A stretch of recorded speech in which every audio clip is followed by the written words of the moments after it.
오늘 말씀의 제목은 하나님의 역사와 세상의 역사입니다. 우리가 한 가지 꼭 기억해야 될 것은 우린 역사 속에 살아가는 존재입니다. 그러니까 우린 역사의 산물이고 역사를 벗어날 수가 없습니다. 그렇기 때문에 오늘 제가 하나님의 역사와 또한 세상의 역사를 구분해서 말씀을 드리겠습니다. 세상 역사는 반복된다고 합니다. 그러게 우리가 학교에서 배울 때 우리가 역사적 교훈을 배우자 그렇게 말합니다. 역사에는 교훈이 있습니다. 가르침이 있습니다. 그러기에 우리가 과거의 역사를 통해서 우리가 현재 어떻게 살아갈 것인가를 그 과거 역사를 통해서 배웁니다. 또한 우리에게 미래가 있는데 우리가 그 미래를 예측하고 결정하는 것은 우리가 과거에 겪었던 역사적 사건을 통해서 우리 미래가 어떻게 될 것이라는 것을 우리가 예측하고 결정합니다. 이건 상식이요. 또 여러분의 개인적인 삶 속에서 얼마든지 매일매일 일어나고 있는 일이 됩니다. 그런데 세상의 역사는 한 가지 법칙이 있습니다. 이건 세상의 법칙인데 제가 여러 차례 사용하는 원인과 결과의 법칙입니다. 물론 원인과 결과의 법칙에 대해서 반론을 제기하는 학자들도 있지만 그러나 철저한 것은 이 세상 모든 세상의 역사는 원인과 결과에 따라서 이루어지는 그 내용을 갖고 있다는 겁니다. 여러분 지금 뉴스에서 가장 크게 다루고 있는 것 중에 하나가 러시아하고 우크라이나의 전쟁 가능성이 됩니다. 뭐 전쟁이 16일 날 일어난다 안 일어난다 여러 가지 말이 많습니다. 그런데 그렇게 된 원인이 있다는 겁니다. 그 원인은 우크라이나가 나토에 가입을 하려고 하니까 러시아가 반대하는 겁니다. 우크라이나가 나토가 되면 그 러시아의 완충지대, 국경 지역의 그 완충지대가 없어지는 겁니다. 그러니까 그 나토군이 진입할 수 있기 때문에 러시아가 지금 전쟁을 일으키려고 한다는 겁니다. 어떤 역사적 원인이 있었고 거기에 따른 결과가 있다는 것을 우리가 분명히 알 수가 있습니다. 그러면 하나님의 역사는 어떤 겁니다? 우리가 지금 열왕기서 또 역대기서 이렇게 같이 보고 있는데 하나님의 역사도 원인과 결과의 법칙이 분명히 나타납니다. 우리 열왕기서 또 역대기서를 보지만 이스라엘, 북이스라엘이 망하게 되고 유대가 망하게 되는 것은 어떤 원인입니까? 그것은 그들의 우상숭배라는 겁니다. 우상숭배라는 것이 원인이 됐고 그 결과 하나님께서 북이스라엘을 멸망시키고 또한 남쪽 유대도 망하게 하는 것을 우리가 볼 수 있다는 겁니다.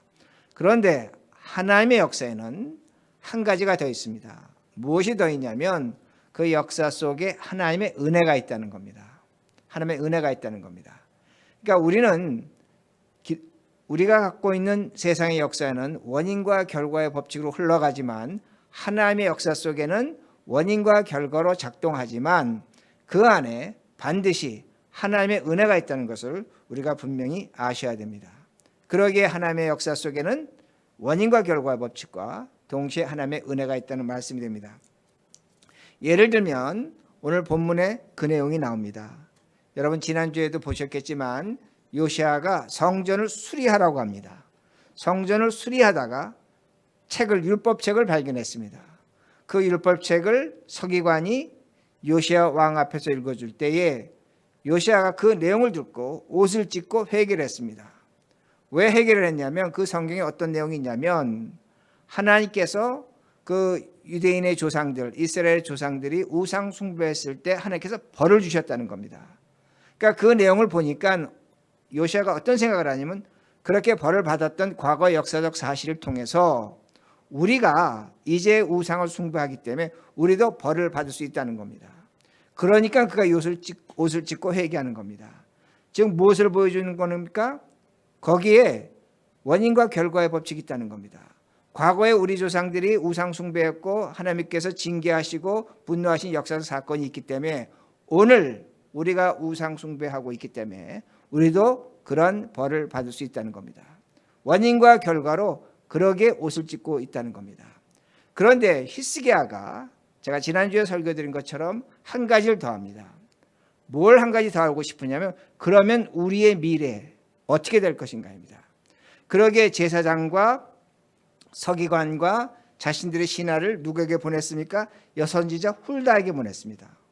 훌다에게 보내서 우리가 과거에 이런 역사적 사건이 있는데 우리의 미래는 어떻게 되겠습니까? 라고 그렇게 물을 때에 훌다가 뭐라고 얘기하냐면 요시아가 마음을 찢으며 회개를 했기 때문에, 옷을 찢으며 회개를 했기 때문에 내가 마음을 바꿨다는 겁니다. 하나님께서 마음을 바꾸신 것입니다. 그래서 어떻게 바꾸셨냐면 요시아 때는 내가 유다를 망하게 하지 않겠다는 겁니다. 자, 이것이 하나님의 큰 은혜입니다. 어떤 큰 은혜냐면 요시아는 자신의 때에 나라가 망하는 비참한 것을 당하지 않습니다. 악한 것을 경험하지 않습니다. 하나님이 주신 은혜라는 겁니다. 장차 그것이 너에게 주어질 것이라는 겁니다. 그런데 우리가 오늘 이 말씀을 통해서 봐야 될 것은 뭐냐면 요시아가 분명히 하나님의 은혜를 받았습니다. 너 때의 나라는 망하지 않을 것이다. 너는 비참한 일을 겪지 않을 것이다. 그런데 오늘 성경 본문은 그것과 비교할 수 없는 엄청난 은혜가 요시아를 통해서 나타나고 있다는 것을 분명히 보여줍니다. 더 큰 하나님의 은혜가 있다는 겁니다. 그게 무엇인가? 하나님의 역사 속에 나타난다는 겁니다. 그러게 먼저 오늘 본문 3절을 보시기 바랍니다. 3절입니다. 오늘 본문 3절. 왕이 단위에 서서 여호와 앞에 언약을 세우되 마음을 다하고 뜻을 다하여 여호와께 순종하고 그의 계명과 법도와 율례를 지켜 이 책에 기록된 이 언약의 말씀을 이루게 하리라 하매 백성이 다 그 언약을 따르기로 하니라. 자, 발견된 책에서 그 책에 따라서 우리가 우상 숭배를 하지 않겠다고 왕이 얘기한 겁니다. 왕이 하나님의 뜻을 따르겠다고 할 때에 그 백성들이 그럼 우리 모두 하나님의 뜻을 따르겠다고 그렇게 약속을 한 겁니다. 그러기에 4절에서 20절 또 20절 후반절에도 그게 나타나는데 정말로 성경에 나오는 모든 우상들을 유일하게 제거한 왕이 누구냐면 요시아 왕이라는 겁니다. 철저하게 제거했습니다. 바알과 아세라와 산당과 몰록의 제사와 태양신과 별의 신과 인간의 해골을 섬기는 것, 그야말로 모든 우상들, 성경에 나오는 우상이라는 우상은 다 제거했습니다. 심지어는 아하스와 므낫세와 여로보암이 세운 우상도 제거했습니다. 그리고 산당의 제사장들도 죽였습니다. 모든 우상을 제거했다는 겁니다. 자, 그렇게 철저하게 제거했습니다. 그런데 22절과 23절입니다. 한 가지를 더 합니다. 아주 중요한 걸 합니다. 22절과 23절 오늘 본문. 사사가 이스라엘을 다스리던 시대부터 이스라엘 여러 왕의 시대와 유다 여러 왕의 시대에 이렇게 유월절을 지킨 일이 없었더니 요시아 왕 18째 해에 예루살렘에서 여호와 앞에 이 유월절을 지켰더라. 자, 유월절을 지켰는데 어디서 지켰냐면 책에 나와 있는, 성전을 수리하다 나온 그 책에 따라 유월절을 지켰다고 그렇게 말씀합니다. 자, 이 말씀에서 22절과 23절을 보면 성경이 뭐라고 가르쳐 주냐면 유대인들이 요시아 이전에도 유월절은 지켰다는 겁니다. 그런데 하나님의 말씀대로 하나님의 법도대로 지키지 않았기 때문에 요시아가 처음으로 하나님 말씀대로 유월절을 지켰다고 말씀하는 겁니다. 그러게 사사시대 이후로 하나님 말씀에 따라 유월절을 정식으로 지켰다는 겁니다. 이게 굉장히 중요한 겁니다. 이게 왜 중요하냐면 여러분, 유월절은 여러분이 잘 아시는 것처럼 패스오버입니다. 넘어가다입니다. 하나님의 애굽의 장자들을 치실 때에 하나님께서 뭐라고 말씀하시냐면 너희 문설주에 양의 피를 바르는 곳은 내가 넘어가리라, 패스오버 하겠다는 겁니다. 죽이지 않겠다는 겁니다. 즉 유월절은 뭐냐면 죽음에서 생명입니다. 노예에서 자유인이 되는 겁니다. 해방을 받는 것이라는 겁니다. 유대인들이 지금 유월절을 지키는 겁니다. 처음으로 지키는 겁니다. 온전하게 죄에서 생명으로 옮겨가는 그 유월절을 지켰다는 겁니다. 그런데 유대 율법으로 따라서 본다면 유월절을 제대로 지켜야만 두 가지 명절을 지킬 수가 있습니다. 어떤 명절이냐면 칠칠절입니다. 다른 말로 오순절입니다. 그리고 초막절을 지킵니다. 유월절을 제대로 지키지 못하면 이 두 개의 명절로 지키지 못하는 겁니다.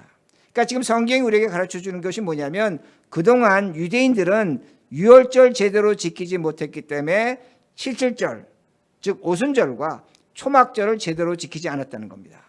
이건 어떤 말씀이 되냐면 유월절을 지킨 후에 77은 49, 오순절 50일째 되는 날에 모세가 하나님으로부터 율법을 받은 날입니다.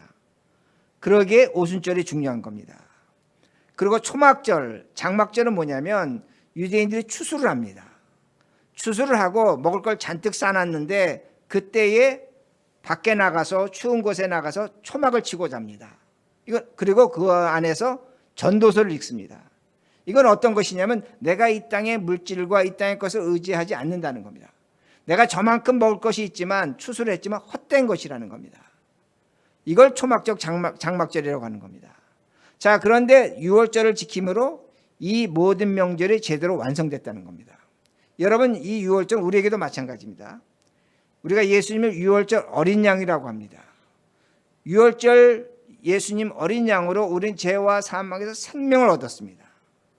그리고 6월절 그 예수님이 십자가에 죽고 부활하시고 50일째 되는 날 오순절입니다. 7절입니다. 무엇이 찾아왔습니까? 성령 하나님이 찾아왔다는 겁니다. 그리고 우리는 초막절을 지킵니다. 장막절을 지킵니다. 어떤 의미가 되냐면 우리의 몸이 임시 처소라는 겁니다. 우리가 이 땅의 삶을 살아가지만 초막이라는 겁니다. 장막이라는 겁니다. 예수 그리스도로 주어질 우리에게 영원한 거룩한 몸, 생명의 집, 하늘나라가 있다는 것을 믿고 살아간다는 말씀이 됩니다. 여러분, 그러므로 지금 우리가 성경을 볼 때 중요하게 봐야 되는 게 뭐냐면 요시야가 수많은 우상을 제거했습니다. 굉장히 중요합니다. 그러나 더 중요한 건 뭐냐면 6월절을 회복시킨 겁니다. 이건 엄청난 사건입니다. 하나님 앞에 올바른 제사를 드릴 수 있도록 이스라엘 백성을 인도했다는 그 말씀이 됩니다.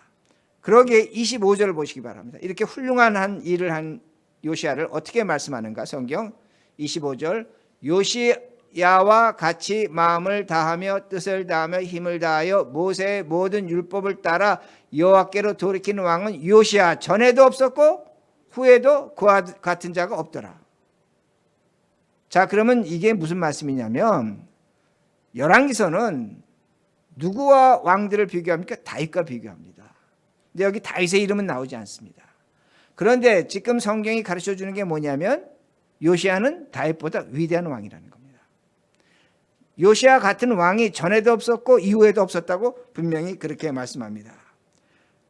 그런데 하나님께서 자 생각해 보세요. 우상을 다 척결했습니다. 6월절 명절을 세웠습니다. 그러면 하나님께서 다윗과 같은 은혜를 누구에게 주셔야 됩니까? 요시야에게 주셔야 됩니다. 문제는 뭐냐? 그렇지 않다는 겁니다. 그러기 26절과 27절입니다. 여기서 이제 우리의 질문이 나오는 겁니다. 하나님에게. 그러나 여호와께서 유다를 향하여 내리신 그 크게 타오르는 진노를 돌이키지 아니하셨으니 이는 누가? 므낫세가 여호와를 경노하게 한 그 모든 경노 때문이라. 27절 여호와께서 이르시되 내가 이스라엘 물리친 것 같이 유다도 내 앞에서 물리치며 내가 택한 이 성 예루살렘과 내 이름을 거기에 두리라 이 성전을 버리리라 하셨더라. 자, 성경은 뭐라고 말씀하냐면 하나님께서 이미 북이스라엘을 멸망시킨 것처럼, 즉 북이스라엘 우상 숭배를 멸망시킨 것처럼 내가 남쪽 유대를 멸망시키는데 누구 때문에 멸망시킨다? 누구 때문에? 므낫세 때문에. 이건 성경이 굉장히 의도적인 겁니다. 우상 숭배로 멸망시키는데 지금 성경이 누구하고 비교하고 있냐면 요아스하고 비교하고 있는 겁니다. 즉 므낫세 때문에 하나님께서 남쪽 유대를 철저하게 멸망시키고 예루살렘 성전도 버리겠다는 겁니다. 하나님이 뭐라고 말씀하면 내가 집을 버리고 떠나겠다는 겁니다. 내가 너희를 떠나겠다고 그렇게 말씀하시는 겁니다. 자, 므낫세가 이스라엘 남쪽 유대가 망하는 뭘 제공했습니까? 원인을 제공한 겁니다. 므낫세의 우상 숭배가 원인이 됐고 그 결과로 하나님께서 누구를? 유대를 멸망시킨다는 겁니다. 그리고 예루살렘 성전 문을 닫아버리겠다는 겁니다. 자, 그럼 우리가 질문해 봐야 되죠.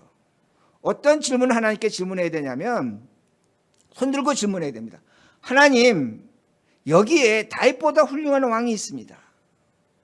요아스입니다. 그가 우상을 다 척결했고 그가 유월절을 세웠어. 그렇다면 요아스가 원인이 된다면 하나님께서 그 결과를 유대를 멸망시키지 않아야 되지 않습니까? 라고 질문할 수 있다는 겁니다. 이해가 되십니까?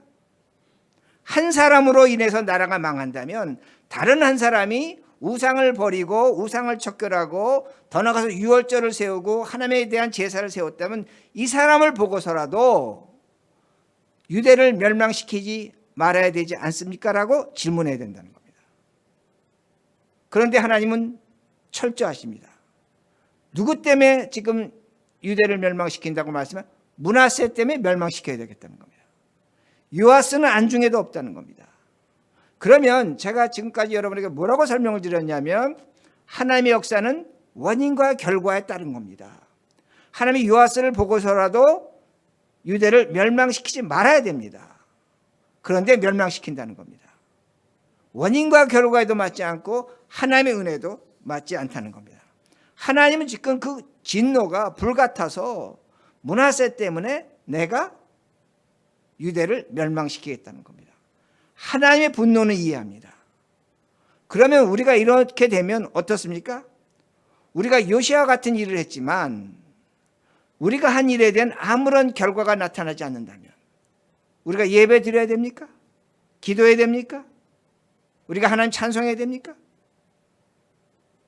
결과가 므낫세가 만들어낸 일이 결과로 나타난다면 악으로 나타난다면 우리는 여기에 대해 질문할 수밖에 없다는 겁니다.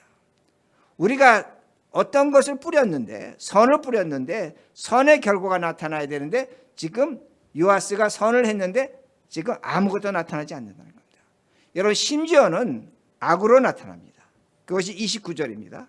29절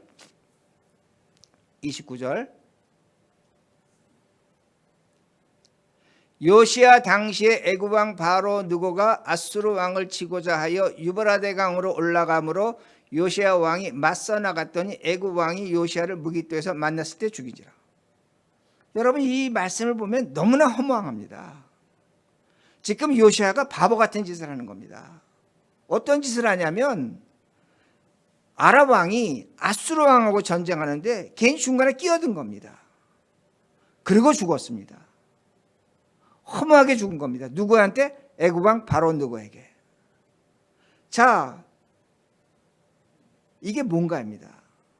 요시야가 우상을 척결하고 유월절을 회복한 그 일이 있는데 아무런 결과가 나타나지 않았다는 겁니다.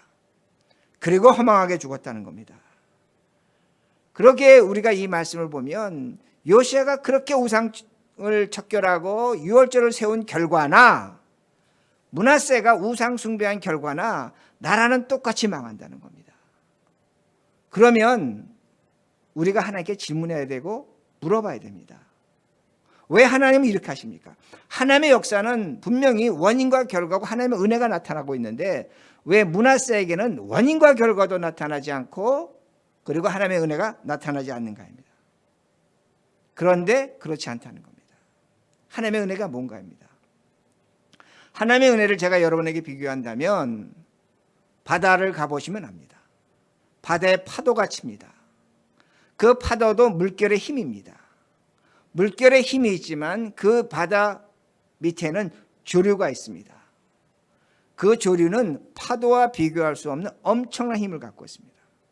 그 조류는 파도와 비교할 수 없는 힘을 갖고 있습니다. 그렇게 큰 배도 조류를 타면 쉽게 갈 수 있는 겁니다. 무엇을 성경이 또한 제가 여러분에게 말씀드리냐면 하나님의 은혜는 뭐냐? 우리 눈으로 볼 수 없지만 있다는 겁니다. 이게 하나님의 은혜라는 겁니다. 하나님의 은혜가 우리 눈으로 가시적으로 판결되고 보여지는 것이 아니고 하나님의 은혜는 분명히 존재한다는 겁니다. 자, 왜 그런가? 왜 이것이 있는가입니다. 여러분 요시야가 죽은 장소가 어디입니까? 무기토입니다. 무기토는 신약의 아마겟돈입니다. 아마겟돈은 신약에서 뭐냐면 사탄의 세력이 최종적으로 패배하는 곳입니다. 예수 그리스도의 최후의 승리가 일어나는 곳입니다. 그런데 요시야가 거기서 죽었습니다. 그럼 성경은 뭘 우리에게 지금 암시하고 있냐면 요시야의 죽음이 끝나는 것이 아니라는 겁니다. 거기에 하나님의 승리가 있고 거기에 하나님의 은혜가 있다는 겁니다. 그러기에 역대하 35장 25절입니다. 역대하 35장 25절 요시야의 죽음을 어떻게 말씀하고 있는 겁니다. 이거 역대하에 있는 말씀입니다. 제가 읽습니다. 예레미야는 그를 위하여 요시야를 위하여 애가를 지었으며 모든 노래하는 남자들과 여자들은 요시야를 슬피 노래하니 이스라엘의 규례가 되어 오늘까지 이르렀으며 그 가사는 애가 중에 기록되었더라. 뭘 얘기하는 겁니까? 하나님이 그 요시야가 무기또에서 아마겟돈에서 비참하게 죽었는데 그 죽음을 예레미야라는 선지자를 통해서 말씀하시는 게 뭐냐면 그를 위해 노래를 지으라는 겁니다. 그리고 그 노래를 이스라엘 백성들이 평생 부르라는 겁니다. 남자나 여자나 부르고 오늘까지 부르고 있다고 말씀합니다. 그러면 어느 부분에 예레미야 예가 중에 이 네 개가 말씀이 나오는가? 여러 군데가 있는데 저는 이 부분을 찾습니다. 예레미야 애가 3장 22절에서 26절입니다. 3장 22절 26절입니다. 어떻게 말씀하시는가? 여호와의 인자와 긍휼이 무궁하심으로 우리가 진멸되지 아니함이니이다. 이 말씀 뭐냐면 우리가 하나님의 은혜와 사랑으로 절대로 죽지 않는다는 겁니다. 죽는 것 같지만 죽지 않는다는 겁니다. 23절 이것들이 아침마다 새로우니 주의 성실하심이 크시도소이다.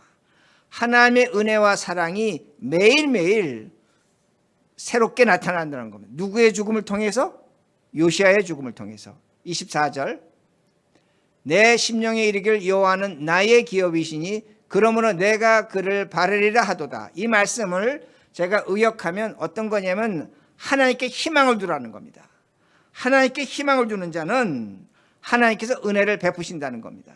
25절 기다리는 자들에게 구하는 영혼들에게 여호와는 선하시도다. 이 말씀은 뭐냐면 하나님께 희망을 두는 자들에게 하나님께서 그 희망을 이루어 주시고 은혜를 주시겠다는 겁니다. 26절 사람이 여호와의 구원을 바라고 잠잠히 기다림이 좋더라. 그러니까 하나님의 구원을 그 희망을 갖고 은혜를 구할 때에 조용히 기다리라는 겁니다. 하나님이 반드시 이루겠다고 그렇게 말씀하신 겁니다. 자, 그러면 우리가 이 예레미야 예가를 통해서 볼 수 있는 게 뭐냐면 하나님이 예레미야 예가를 통해서 요시야의 죽음이 결코 헛된 것이 아니라는 겁니다. 왜? 오늘 너희들이 그 노래를 부르고 있다는 겁니다.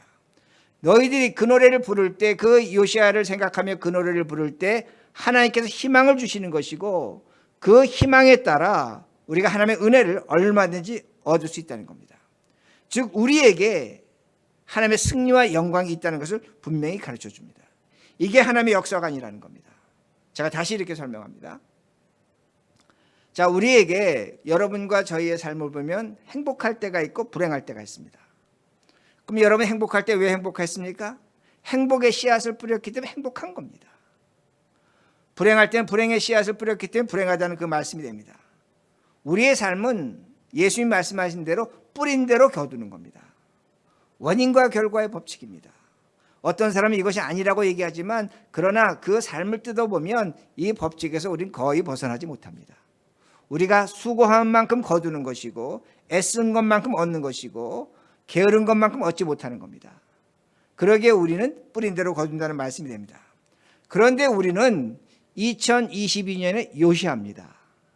요시야라는 그 이름의 의미는 뭐냐면 야가 여호와인데 여호와 하나님께서 우리를 붙드신다는 겁니다. 우리가 오늘의 역사 속에서 오늘의 삶 속에서 하나님이 우리를 붙들어 주시고 계신다는 겁니다. 그것을 우리가 어떻게 알 수 있느냐? 예레미야 애가를 통해서 알 수 있는 겁니다. 애가는 뭐냐? 망해서 슬퍼서 빼앗겨서 죽어서 고통당하는 노래입니다. 그러나 지금 제가 좀 전에 말씀드린 것처럼 그 애가를 통해서 그 고통과 슬픔과 아픔 속에서 하나님이 붙들어 주심이 있는 겁니다. 희망을 가지라는 겁니다. 하나님께 소망을 두라는 겁니다. 그러면 하나님께서 은혜를 베풀어 주시겠다고 그렇게 말씀하는 겁니다. 그러기에 우리가 삶을 살면서 행복의 씨앗을 뿌려야죠. 그러나 살다 보면 불행의 씨앗을 뿌릴 때가 있습니다. 나도 모르게. 그러다 보면 그 삶에 아픔이 있는 것이고 그 삶에 고통이 있는 것이고 그 삶을 책임져야 되는 것이고 거기에 따른 어려움과 슬픔이 찾아오는 것은 지극히 당연하다는 겁니다. 때로는 하나님의 심판도 당할 수 있는 것입니다. 징계와 어려움도 당할 수 있다는 겁니다. 그러나 우리가 생각해야 될 것은 뭐냐면 요시야의 삶입니다.